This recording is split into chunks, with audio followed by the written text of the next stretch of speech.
आज का हमारा टॉपिक है इंटेलिजेंट टेस्ट। सबसे पहले हम लोग जानेंगे कि इंटेलिजेंट टेस्ट क्या होता है। इसका बहुत ही मज़ेदार किस्सा है। सब पहले क्या होता था कि इंटेलिजेंट टेस्ट न हुआ करता था, बुद्धि परीक्षण नहीं हुआ करता था। यह सबसे पहले हुआ फ्रांस में।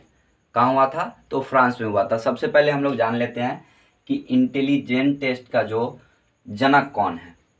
तो इंटेलिजेंट टेस्ट दिए थे अल्फ्रेड बिने ने। कौन दिया था? तो अल्फ्रेड बिने ने। इसको आप याद रखेंगे क्योंकि ये हर एक टीचिंग एग्जाम में आपको पूछेगा। ठीक है, ये मोस्ट वीवीआई क्वेश्चन है कि इंटेलिजेंट टेस्ट दिया था कौन? तो अल्फ्रेड बिने ने दिया था। ठीक है, अब देखिए इसका किस्सा सुनिए कि ये कब से स्टार्ट हुआ। तो 1904 की बात है, जिस समय फ्रांस की सरकार ने साइमन और अल्फ्रेड बिने को बोला कि भाई आप लोग क्या कीजिए कि बच्चों के लिए आप इंटेलिजेंट टेस्ट कीजिए, ताकि हम उसके अनुसार जिस तरीक़ा से जो बच्चा जितना इंटेलिजेंट होगा उस हिसाब से हम क्या करेंगे, उसको पढ़ाएंगे। ठीक है, तो 1904 में बोला वहाँ की सरकार ने साइमन और अल्फ्रेड बिने को, कोई दिक्कत नहीं।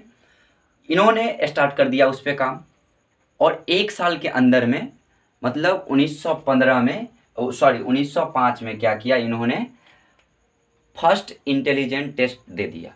ठीक है, तो पहला बोलेंगे, पहला इंटेलिजेंस टेस्ट कब आया? 1905 में आया। ठीक है, और फ्रांस की भाषा फ्रेंच में आया था। किस में आया था? तो इसका जो लैंग्वेज था वह क्या था? तो फ्रेंच था। बात समझ में आ रहा? क्योंकि फ्रांस में था, वहाँ की सरकार बोला था, इन लोगों ने क्या किया, फ्रेंच में पहला इंटेलिजेंट टेस्ट को अंजाम दिया। अब इसी को 3 साल बाद करके 3-3 साल करके रिवाइज किया गया, रिवीजन किया गया। तो देखिए, और इसमें क्या हुआ था कि इसमें शामिल किया गया था 3 से 13 वर्ष के बच्चों को। ठीक है, तो पहला जो इंटेलिजेंट टेस्ट हुआ था उसमें कितने कितने वर्ष के बच्चों के लिए किया गया था? तो 3 से 13। इसी को रिवाइज किया गया, बार बार रिवाइज किया जा रहा था, जिसमें से 3 वर्ष बाद होता था, 3-3 वर्ष बाद। तो 1905 के बाद 1902 जो रिवीजन किया गया वह 1908 में हुआ था। ठीक है, सिर्फ रिवीजन किया गया। उसके बाद थर्ड जो रिवीजन किया गया, थर्ड रिवीजन वह किया गया 1911 में। इसमें अडल्ट को शामिल किया गया था। किसको शामिल किया गया? तो अडल्ट को शामिल किया गया। ठीक है, उसके बाद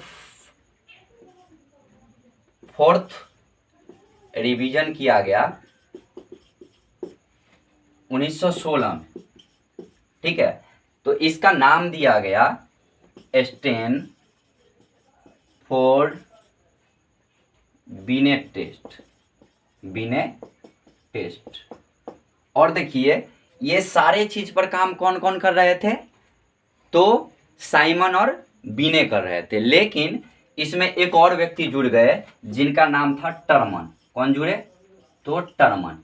तो ये जो चौथा रिवीजन था इंटेलिजेंट टेस्ट का, उसमें शामिल हुए टर्मन। बात समझ में आ गया? कोई दिक्कत नहीं है। अब देखिए, अब इसमें एक और है, बिने से संबंधित कुछ क्वेश्चन जो कि पूछता है कि मेंटल एज किसने दिया? मेंटल एज किसने दिया? तो अल्फ्रेड बिने दिए थे। कौन दिए थे? तो अल्फ्रेड बिने दिए थे। इसको आप याद रखेंगे। ठीक है, एज 2 प्रकार का होता है, एक होता है क्रोनोलॉजिकल एज और दूसरा होता है मेंटल एज। मेंटल एज को किसने दिया? Alfred beneath. तो ये जो होता है मेंटल एज, यह जिस आधार पे आप सोचते हैं, जिस तरीका से जिस एज में है उस तरीका से जो मेरा मेंटल काम करता है उसी को बोलते हैं मेंटल एज। ठीक है, मानसिक आयु, जिस तरीका से आपका दिमाग काम कर रहा है। और क्रोनोलॉजिकल टेस्ट होता है जो कि रियल एज होता है। ठीक है, तो ये था आपका इंटेलिजेंट टेस्ट से महत्वपूर्ण क्वेश्चन, जिससे कि आपको हर एक एग्जाम में पूछेगा, टीचिंग एग्जाम में। ठीक है, तो फिर मिलते हैं अगले वीडियो में, बुद्धि लब्धि पर हम चर्चा करेंगे। ठीक है।